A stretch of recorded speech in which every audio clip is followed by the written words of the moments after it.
Well, hello everybody. My name is Jason DeCosta, and thank you for joining me today on my show called Consistent Preterism. Just got a really brief one for you today. Today I wanted to talk a little bit about the kingdom, which is Jacob, according to Luke chapter 1. And I wanted to kind of tie that into Romans chapter 11. But before we got to Romans 11, let's just read Luke chapter 1, verses 31 to 33. It says, "And behold, you will conceive," speaking to Mary, "in your womb, and bring forth a son, and shall call his name Jesus. He will be great, and will be called the Son of the Highest, and the Lord God will give him the throne of his father David." And this is the important part to take note of. It says in verse 33, "And he, Jesus, will reign over the house of Jacob forever, and of his kingdom there will be no end." So some translations actually say it, he will reign over Jacob's descendants forever. Which, if that's the case, then of course it makes sense, because Jacob, the descendants of Jacob all throughout the centuries would be raised in the resurrection and inherit that promise. But the point is that Jesus was going to sit on the throne of David, and he was going to reign over the house of Jacob forever. Jacob would have no end. It says, "And of that kingdom there will be no end." So Jacob's the kingdom there. Nobody's going to argue that. And of Jacob, there would be no end. And so, the point that I wanted to make here is that it's a very exclusive group that Jesus is reigning over, right? It's Jacob. Now, some people want to argue that we're not Israelites today in a spiritual form. You know, the wannabes, they'll say, "No, we're not Israelites today. We just kind of enter into their city." But that's totally not anywhere in the text. That's an argument from silence. Others will say, "Yeah, we are spiritual Israelites today," which is probably the view of Preston and everybody else. But that's not true either, right? And that can't be. Because Romans 11, when Paul is speaking about Israel, he says this in verse 25. He says, "For I do not desire, brethren, that you should be ignorant of this mystery, lest you should be wise in your own opinion. That blindness in part has happened to Israel until the fullness of the Gentiles has come in, and in this way all Israel will be saved. As it is written, the deliverer will come out of Zion, and he will turn away ungodliness from Jacob. For this is my covenant with Jacob when I take away Jacob's sins." So, what kind of conclusions can we draw from that? Well, we can draw the conclusions that state very clearly that this was indeed a full number of Gentiles, simply meaning ones out in the nations, not circumcised. And they were Israelites, obviously, but this was a full number. And when the fullness of them, when all of them came in, all true Israel would be saved. That's what Paul is saying. The elect Gentiles who are out in the nations would contribute to all Israel, all true Israel of God being saved. And notice that he links that to the time when the deliverer would come out of Zion, and he would do what? It says he will take away ungodliness from Jacob. He would establish his new covenant with Jacob, and he would take away Jacob's sins at that time. So that means that when the deliverer came, he delivered Jacob. He took away Jacob's sins in full, right? He removed Jacob's unrighteousness in full, completely, and he established his new covenant with Jacob.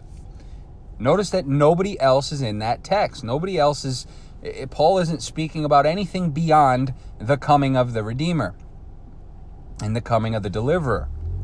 He flat out caps it. He says the deliverer will come for Jacob. He'll remove sins from Jacob, and he'll establish a new covenant with Jacob. Do you see the conclusion of that statement? It cannot go beyond the coming of the Redeemer. The Redeemer came, totally took away all of Jacob's sins as a covenant people, as a body of people, took away all those sins and established a new covenant with Jacob. And this was his covenant with Jacob when he took away their sins, which happened at his coming. So how is anyone having sins taken away today if the entire focus is on Jacob's sins being removed at the coming?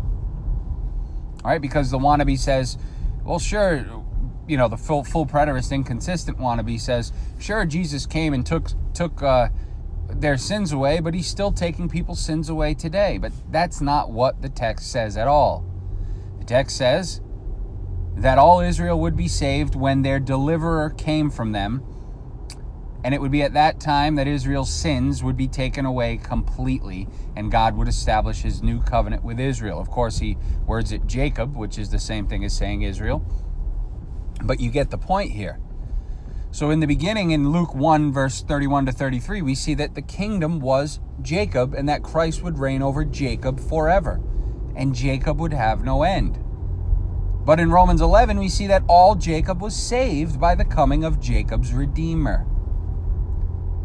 So if the kingdom was Jacob, and if Jacob would have no end, and if all Jacob was saved by the coming of the Lord, which was the coming of Jacob's Redeemer, then how is anybody Jacob today?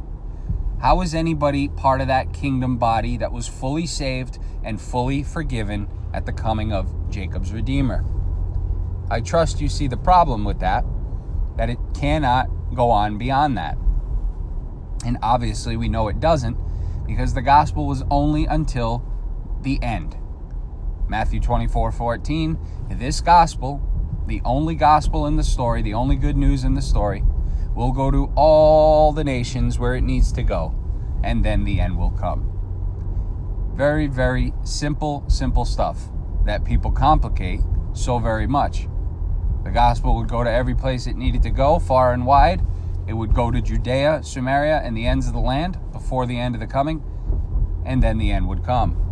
And it would be at that point that that kingdom would be delivered to God. What kingdom? Jacob. Because Jacob was the kingdom, and Jacob would never end. Jacob would stand forever. That kingdom was delivered to God as the first fruits redeemed from men. First fruits meaning simply the choice, the chosen, the best, the portion that belongs to God. That's what first fruits is. It's the portion that belongs to God. It's the portion that is given to God.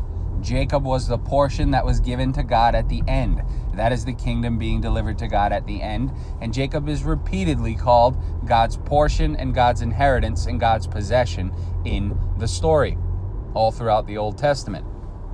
Jacob was always God's portion, simply meaning Jacob was the first fruits, or the best, or the chosen, or the one set apart and set above all the other peoples of the earth. And that is precisely what Deuteronomy chapter 7 says when Moses is explaining to them that they were the chosen people, that God had set his love upon them, that he had put them high above all other peoples of the earth. They were the first fruits, redeemed from the earth, from men. So I hope that this made sense. Very brief one, but again, the Luke 1:31 to 33 says Jacob was the kingdom and Jacob would have no end. Romans 11:25 to 27 says at the coming of Jacob's Redeemer, all Jacob would be saved and all of Jacob's sins would be removed. So by necessity then, it doesn't make any sense that Jacob is still existing today and Jacob's sins are still being removed today. That just does not work. Anyways, that's all I got for today, folks. I hope you enjoyed it, and I hope you all have a wonderful day. We'll be back another day, another time, another place, and another rhyme. Take care, everybody. Bye-bye.